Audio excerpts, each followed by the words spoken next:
environnementaux. Et pour en parler, nous recevrons le secrétaire exécutif du parti de Martin Fayoulou, l'ECID France et président fédéral, qui s'appelle Patrick Bamou. Et notre invité culture de ce vendredi est un écrivain, journaliste franco-algérien, prolifique, analyste financier qui a été happé par sa passion de la littérature. Mabrouk Rachedi est venu nous présenter son tout premier polar. Chouette, la chouette, à 7 jours pour sauver le monde, où il imagine un compte à rebours planétaire. Un hacker menace de déclencher une catastrophe nucléaire mondiale, un thriller qui mêle enquête, voyage dans le temps et réflexion sur notre époque. On ouvre ce journal en allant à RDC où l'opposition poursuit sa mobilisation contre le projet de changement de la Constitution porté par la majorité au pouvoir. Elle accuse Félix Tshisekedi de vouloir se maintenir au pouvoir au-delà de son second mandat qui expire en 2028. L'opposition a appelé ses militants à tenir un sitting à Kinshasa, mobilisation dispersée par les forces de l'ordre. Les précisions de notre correspondante Aurélie Bazaraki-Bamou. Ce sont des leaders de l'opposition avec des chemises tachées de sang soutenues à bout de bras par des militants que nous avons vus aujourd'hui à Kinshasa. La plateforme de l'opposition C64 qui regroupe des principaux opposants a appelé à un sit-in devant le Palais du Peuple pour dénoncer le projet de changement de constitution porté par la majorité au pouvoir. Alors le sit-in a été interdit devant le Palais du Peuple par les autorités, mais elles l'ont autorisé sur un terrain un peu plus loin.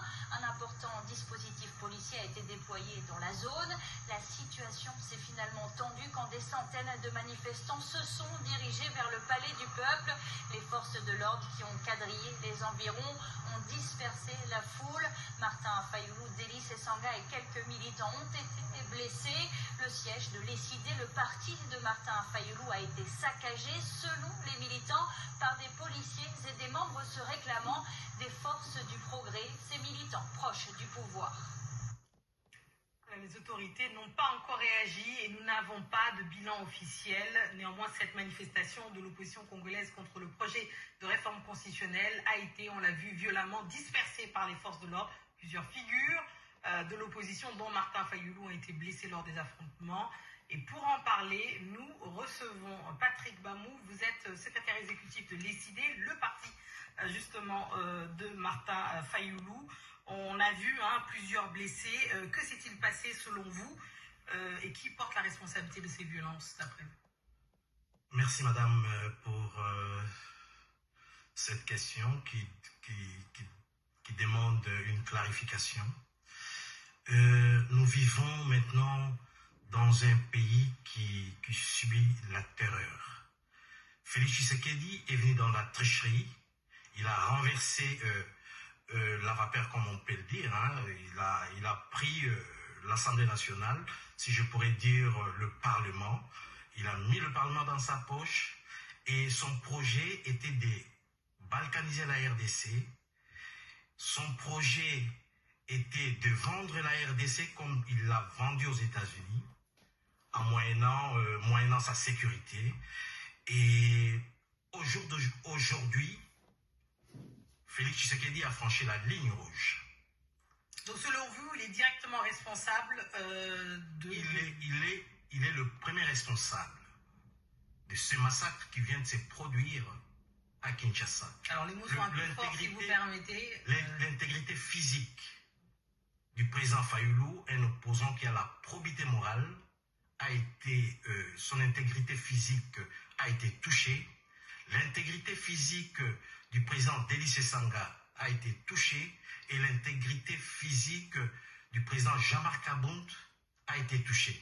Et comment vont-ils? Nous avons perdu, à l'heure actuelle, nous venons de perdre 2 jeunes à fleur d'âge qui ont été tabassés avec des armes blanches par la milice de Félix Tshisekedi incorporée dans la police.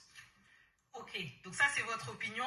Ce que je voulais savoir, c'est que vous êtes en mesure de nous dire que aussi bien que Martin Fayoulou que Délice Essanga vont bien, c'est ça, à l'heure actuelle? À l'heure actuelle, ils sont souffrants.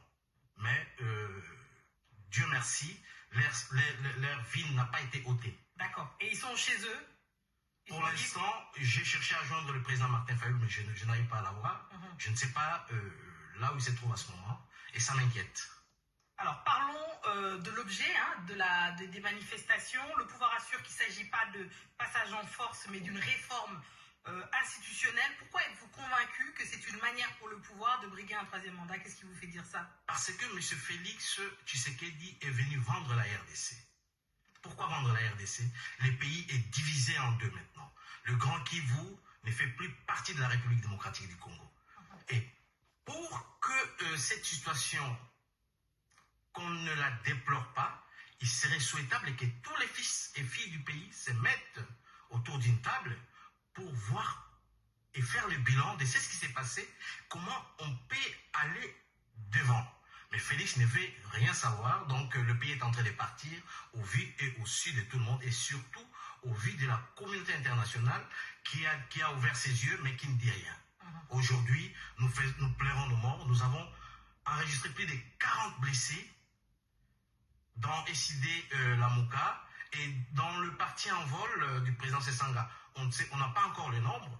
Dans le parti du président Jean-Marc Abound, on ne sait pas encore dénombrer le nombre de blessés. Absolument. En fait. On vous entend. Merci beaucoup, Patrick Bamou, d'être venu réagir à chaud sur les événements qui se sont passés à Kinshasa aujourd'hui. Je voudrais rajouter un petit mot, madame. Oui. Très rapidement. Très rapidement. Nous avons une marche le 27 juin, le samedi 27 juin à Paris. Je demanderai au président Katumbi de l'Ensemble pour la République, au président Matata Pogno du LGD.